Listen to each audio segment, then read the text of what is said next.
बांटना है अगर बांट लो हर खुशी, बांटना है अगर बांट लो हर खुशी, गम न जाहिर करो तुम किसी से कभी, हाँ किसी से कभी। जी साथियों, आपका अपने YouTube channel education revolution by Puneet Satyarthi में हार्दिक स्वागत एवं अभिनंदन है। आज हम आप लोगों के लिए जो टॉपिक लेकर के आए हैं, जिस विषय पर चर्चा करने वाले हैं, वो हमारा विषय है समास।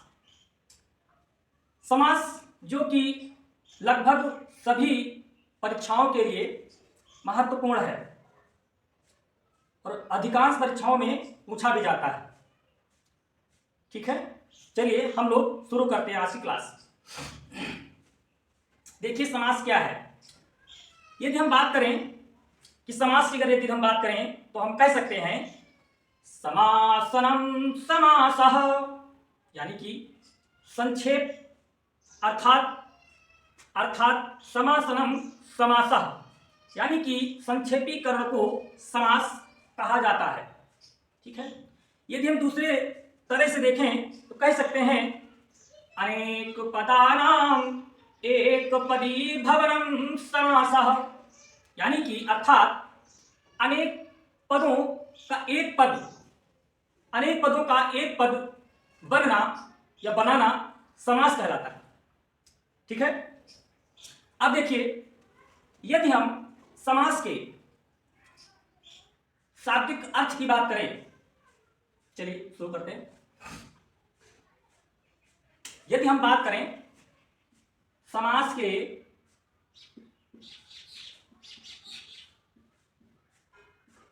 शाब्दिक अर्थ की,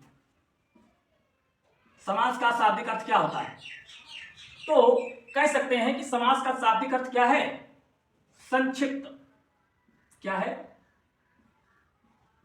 संक्षिप्त करना या छोटा। ठीक है, या फिर कह सकते हैं संक्षेप, यानी जो समास का शाब्दिक अर्थ निकल करके आया वो हमारा है संक्षिप्त।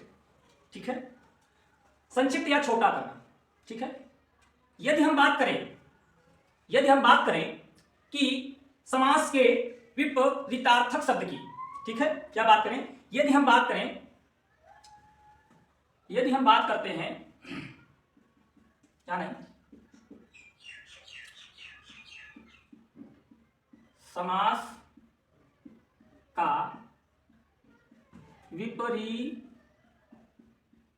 विपरीतार्थक शब्द की यदि हम बात करें, यानी कि समास का विपरीतार्थक शब्द की बात करते हैं तो होता है व्यास। क्या? व्यास। ठीक है, अपोजिट शब्द की यदि हम बात करें तो कह सकते हैं कि समास का जो हमारा विपरीतार्थक शब्द है, विपरीत जो है वो है व्यास।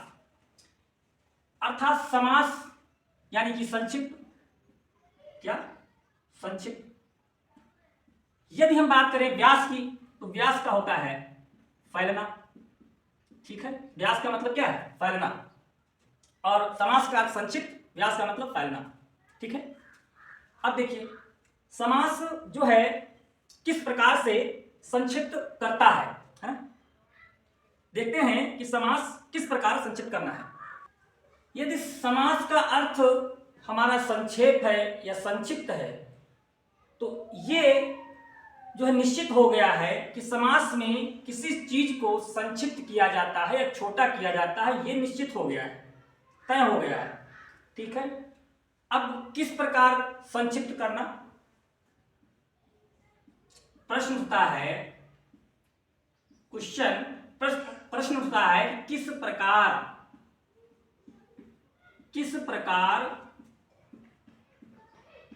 संक्षिप्त करना,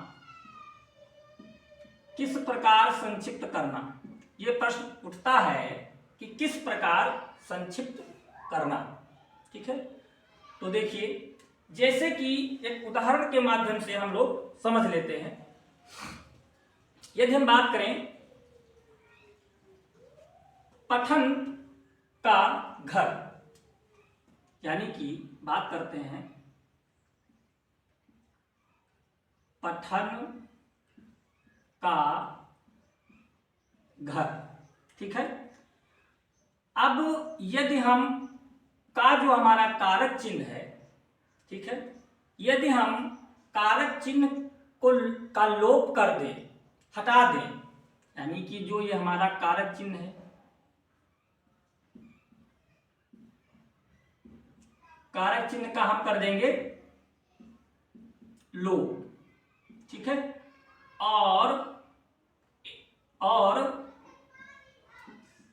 दो पद बनाएंगे, दो पद क्या करेंगे, दो पद बनाएंगे। ठीक है। कारक चिन्ह का लोप कर देंगे और दो पद बनाएंगे। तो यदि हम इसका लोप कर दें तो हमारा ये बन जाएगा, दो पद बनाना है ना, तो दो पद बनाएंगे तो हमारा हो जाएगा पठन धन घर। ठीक है। अच्छे से समझना है। ठीक है। पठन और घर ये हमारे दो पद बन गए, यानी कि कारक चिन्ह का लोप, हमने का लोप कर दिया और दो पद बनाएंगे तो हमने पठन ले लिया और घर ले लिया, इसका का जो है लोप कर दिया। ठीक है। अब बना गया हमारा पठन और घर। यदि इसको हम इस तरीके से लिखना चाहें कि पठन घर, ठीक है, ये क्या है, पठन घर, संक्षिप्तीकरण किया है, तो अब इसका पठन घर अर्थ समझ में नहीं आया, यानी कि यह कोई शब्द नहीं, यह कोई क्या है, यह कोई शब्द नहीं है। यदि हम संक्षिप्त इस प्रकार से करें, देखिए पठन को कर लेते हैं पाठ, ठीक है, और घर को हम कर देते हैं क्या, शाला। ठीक है। जब पठन को हमने पाठ कर लिया और घर को हमने शाला में बदल दिया, तब जब इसका हम सामासिक पद बनाएंगे तो हमारा बनेगा क्या, पाठशाला। क्या बना, पाठशाला। यदि इसका हम सामासिक विग्रह कर दें तो इसका अर्थ निकल करके आएगा कि पढ़ने का घर। क्या आएगा,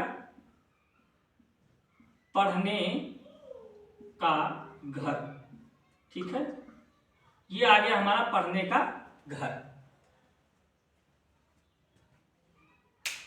ठीक है। ये शब्द हमारा निकल करके आया है पढ़ने का घर। अब यहां पर एक उदाहरण के माध्यम से और भी समझने का जो है प्रयास करते हैं। देखिए, जैसे कि हमने लिखा राजा का पुत्र, राजा का पुत्र। ठीक है। क्या लिखा, राजा का पुत्र। अब जो है हम का जो हमारा एक कारक चिन्ह है, और कारक चिन्ह जो हमारा है, कारक चिन्ह का लोप करके, कारक चिन्ह का लोप करके दो पद बनाएंगे। क्या करेंगे, दो पद बनाएंगे कारक चिन्ह का लोप करके। यदि हम इसका लोप कर दें का जो हमारा ये कारक चिन्ह है, तो इसका अगर हम दो पद बनाएंगे तो हमारा हो जाएगा राजा पुत्र। राजा प्लस पुत्र बन गया। क्या बनेगा, राजा प्लस पुत्र। अब राजा पुत्र बन गया। यदि इसको हम ऐसे लिख दें, राजा पुत्र, और राजा पुत्र जो है ये कोई शब्द नहीं है। क्या है, ये कोई शब्द नहीं है, या कोई क्या नहीं है, शब्द नहीं है। ठीक है। यदि हम क्या करें, यदि राजा को जो हमारा शब्द है, राजा को हम लिख दें राज, ठीक है, और पुत्र को लिख दें पूत, ठीक है, पुत्र को क्या लिख दें, पूत, पुत्र को लिखेंगे पूत, तब हमारा जो निकल करके आएगा, तब आएगा क्या, राजपूत। क्या निकल करके आएगा, राजपूत, ठीक है। और जब राजपूत का हम क्या करेंगे, विग्रह, राजपूत का हम विग्रह कर दें तो निकल करके आएगा राजा का पुत्र, ठीक है। क्या निकल करके आएगा, राजा का पुत्र। अब समझ में आया। जैसे कि यदि और उदाहरण के माध्यम से हम समझना चाहें तो इस प्रकार से भी कह सकते हैं। जैसे हमने बोला कि राजकुमारी रसोई घर में है, या ऐसे कहें कि पिंकी के माता पिता लखनऊ गए हैं, ठीक है। तो लखनऊ गए हैं, इसमें जो रसोई घर है और जो हमारा पिंकी के माता पिता है, रसोई घर ये संक्षिप्त है, माता पिता संक्षिप्त कर दिया गया है। अगर इसको हम विग्रह करके देखें तो रसोई घर का जो विग्रह करेंगे तो निकल करके आएगा रसोई के लिए घर, और माता पिता में निकल करके आएगा माता और पिता। तो इस तरीके से समझ सकते हैं कि अनेक शब्दों को संक्षिप्त करके एक नया शब्द बनाना समास कहलाता है। जैसा कि मैंने पहले बताया भी है कि अनेक पदानाम एक पदी भवनम समासा है। अब देखिए समझ में आ गया होगा, आप लोग समझ गए होंगे, ठीक है। आगे बढ़ते हैं। जैसे कि यदि आप हमारा वीडियो पूरा देखते हैं तो आपको आसान शब्दों में समझ में आ जाएगा कि समास आखिर है क्या, ठीक है। तो अब आगे चलें। अब जब हमने संक्षिप्त भी बता दिया कैसे संक्षिप्त करना है, थोड़ा ये भी समझ लें कि संक्षिप्त ये समझना है कि संक्षिप्त क्या है ना, और समास विग्रह, ठीक है, और समस्त पद, ये जो तीन चीजें हमने यहां पर लिखी हैं इनके बारे में भी समझना बहुत जरूरी है कि संक्षिप्त कैसे करें, समास विग्रह क्या होता है ना, और समस्त पद क्या होता है।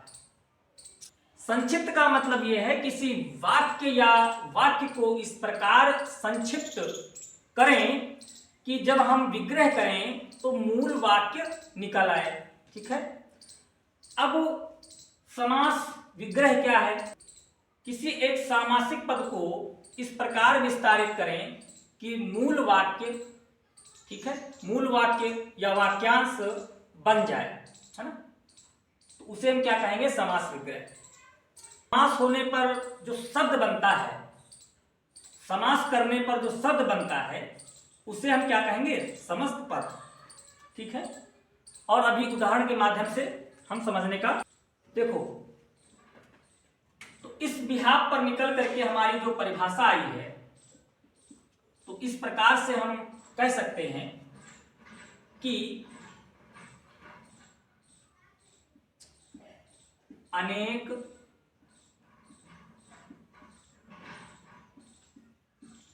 शब्दों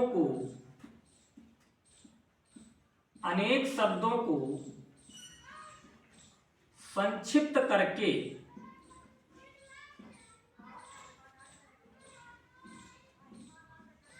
नया शब्द बनाने की प्रक्रिया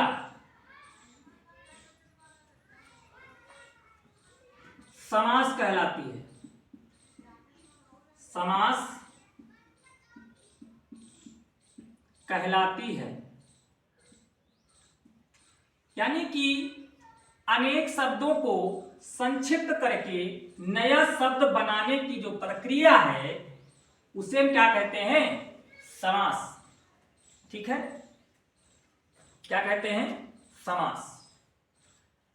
उदाहरण के तौर पर जो हम लोगों ने अभी तक उदाहरण पढ़े हैं किस प्रकार से संक्षिप्त करना है, उसके बिहाफ पर भी अभी हम लोग परिभाषा को अंकित करेंगे, अंकन करेंगे, देखेंगे। जैसे कि एक और भी परिभाषा देखते हैं। यानी कि जब दो या दो से अधिक पद, जब दो या दो से अधिक, दो या दो से अधिक पद परस्पर मिलकर एक नया शब्द बनाते हैं,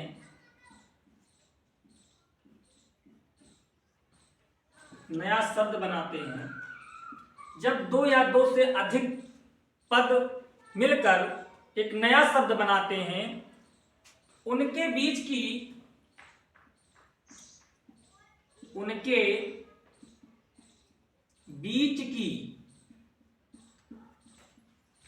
विभक्तियां, उनके बीच की विभक्तियां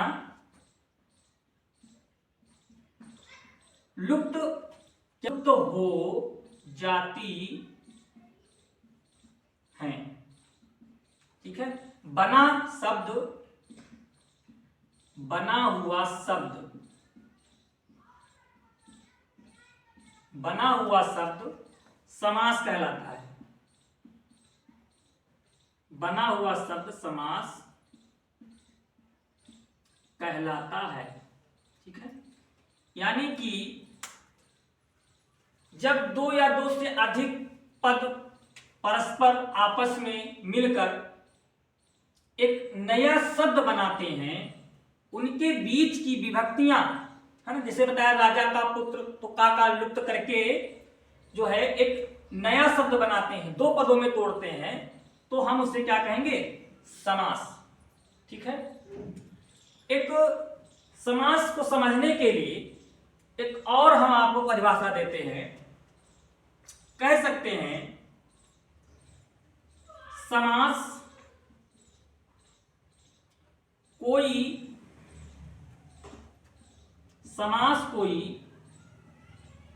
शब्द नहीं है। समास कोई शब्द नहीं है। समास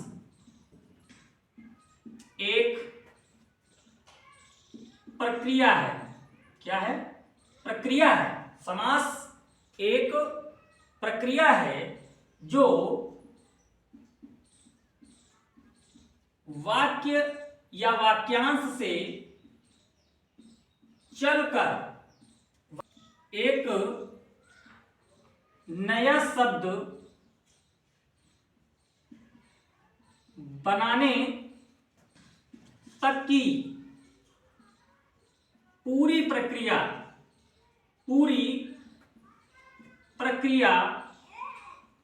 समास कहलाती है। समास कहलाती है। ठीक है, यानी कि समास कोई शब्द नहीं है। समास एक प्रक्रिया है जो वाक्य से चलकर एक नया शब्द बनाने तक की पूरी प्रक्रिया समास कहलाती है। हमें आशा है कि आप लोग अच्छे तरीके से समझ गए होंगे।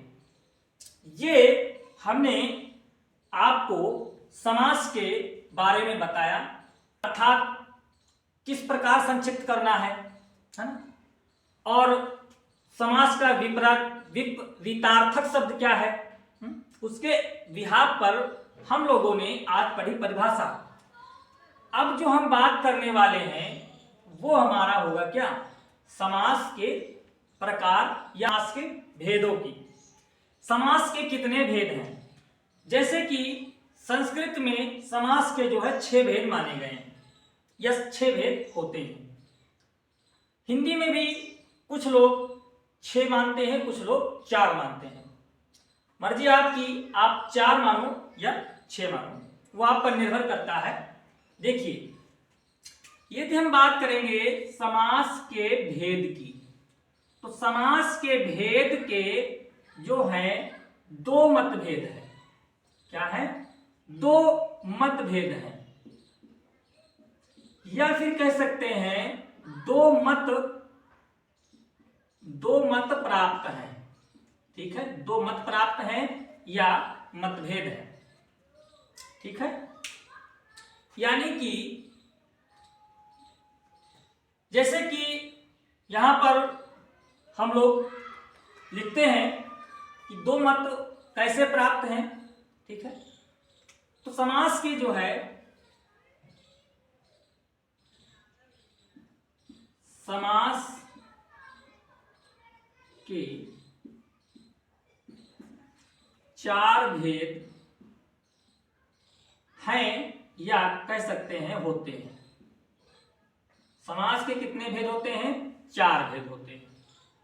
ठीक है, देखिए, विभाजन के आधार पर पद की प्रधानता है ना। समास क्या है? समास के विभाजन के आधार है पद की प्रधानता ना। पद की प्रधानता ही तो है समास। तो कह सकते हैं प्रथम, पहला जो हमारा है उसको हम लिख सकते हैं प्रथम, या कहें पूर्व पद प्रधान। पूर्व पद प्रधान तो क्या कहेंगे? अव्ययी भाव समास। अव्ययी भाव समास। ठीक है, पूर्व पद प्रधाना अव्ययी भाव समासः। और उत्तर पद प्रधाना, नंबर 2, उत्तर पद प्रधान है ना। जिसका उत्तर पद प्रधान हो उसे हम क्या कहेंगे? तत्पुरुष, यानी उत्तर पद प्रधान कहें, या हम अंतिम पद प्रधान कहें, तो इसका हो जाएगा तत्पुरुष समास। क्या हो जाएगा? तत्पुरुष समास। ठीक है, यदि हम नंबर 3 की बात करें, बात करते हैं नंबर 3 की, दोनों पद प्रधान। दोनों पद प्रधान, दोनों पद प्रधान, तब कौन सा समास होगा? द्वंद्व समास। कौन सा समास? द्वंद्व समास। और नंबर 4 पे हमारा है कि कोई अन्य पद है ना, जब किसी अन्य पद की प्रधानता हो तो क्या कहेंगे? तो हम कहेंगे बहुव्रीहि समास, अर्थात कोई पद प्रधान नहीं। क्या? कोई पद प्रधान नहीं, तो क्या हो जाएगा? बहुव्रीहि। बहुव्रीहि समास। ठीक है, अव्ययी भाव समास, अव्ययी भाव समास, तत्पुरुष समास, द्वंद्व समास और बहुव्रीहि समास। ठीक है, 4 भेद होते हैं समास के। अब देखिए, जो लोग 6 मानते हैं, संस्कृत में तो 6 है ही। अब देखो, जो लोग 6 मानते हैं, ठीक है, तो हिंदी में वो समास तत्पुरुष समास के अंतर्गत आते हैं। जैसे कि पहला जो हमारा समास है, दिखेगा कि नहीं दिखेगा? चलो इधर ही लिख देते हैं। ये देखो, तत्पुरुष समास जो हमारा है, इसी के अंतर्गत 2 हमारे समास आते हैं। एक है हमारा कर्मधारय, कर्मधारय समास, और दूसरा हमारा है द्विगु समास। क्या है? द्विगु समास। ठीक है। अब कर्मधारय समास में विशेषण विशेष्य बाहुल्य है ना, या उपमान उपमेय मिलता है, और द्विगु समास में संख्या पूर्वे द्विगु समासा। ठीक है, यानी इसका जो पूर्व पद है, जो पहला पद है, उसमें संख्यावाची होता, संख्या होगी। तो इस तरीके से आज हमने आप लोगों को पढ़ाया समास और समास के प्रकार। ठीक है, हमें आशा ही नहीं अपितु पूर्ण विश्वास है कि आप लोगों के अच्छे से समझ में आ गया होगा, है ना। ठीक है, यदि आपको वीडियो अच्छा लगे तो आप सभी लोग वीडियो को लाइक करें, कमेंट करें, है ना, शेयर करें, और यदि चैनल पर नए हैं तो हमारे चैनल को जरूर सब्सक्राइब करें। आज के लिए इतना ही, फिर मिलेंगे अगली क्लास में। धन्यवाद।